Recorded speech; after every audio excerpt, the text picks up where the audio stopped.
Assalamualaikum warahmatullahi wabarakatuh. I am Indiarto Wahyu, and I want to explain about solidarity and politeness in sociolinguistics. Well, when we speak, we have to make choice of many different kinds, like what to say, when to say it, or how to say it. How we say something is as important as what we say. Content and form are inseparable. Some linguistic choice indicates the social relationship between speaker and listener. Uh, next I will talk about to and fro's. Many languages have distinction corresponding to the to fro's distinction. In French, where grammatically there is a singular you, it's to, and a plural you, it's a fro's. But usage requires that you use fro's with individuals on certain occasions. The to form is sometimes described as the familiar form and the fro's form as the polite one. According to Brown and Gilman, the to and fro's distinction begin as a genuine difference between singular and plural. However, a complication arose which they explain as follows. In the Latin of antiquity, there was only to in the singular. The plural fus as a form of address to one person was first directed to the emperor. And there are several theories about how this may have come about. The use of the plural to the emperor began in the 4th century. By that time, there were actually two emperors. The ruler of the Eastern Empire had his seat in Constantinople, and the ruler of the West sat in Rome. And then we talk about address terms. How do you address people? By title, by first name, by last name, by nickname, or by some combination of that. Okay. Brown and Ford report that asymmetrical use of title, last name, and first name indicated inequality in power.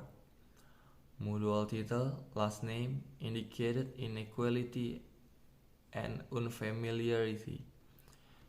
Mutual first name indicated equality and familiarity.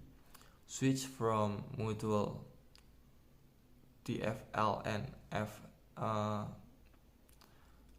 Full name is usually initiated by the most powerful member in the relationships.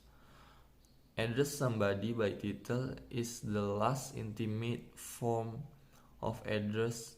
In that title usually designated ranks or occupation. Using another's first name is a sign of considerable intimacy. And next is the address process symmetrical or asymmetrical. Asymmetric use of names and address terms is often a clear indicator of a power differential. Like example, children and teacher. In the past, white people addressing black people, and then people addressing the queen or the president. Well, in each country, there are different rules stating people should address each other. In England, we can omit the address term when greeting someone, but in French, the avoidance could be employed. As your family relationship change, issues of naming and addressing may arise. Like example, how do you address your father or mother-in-law?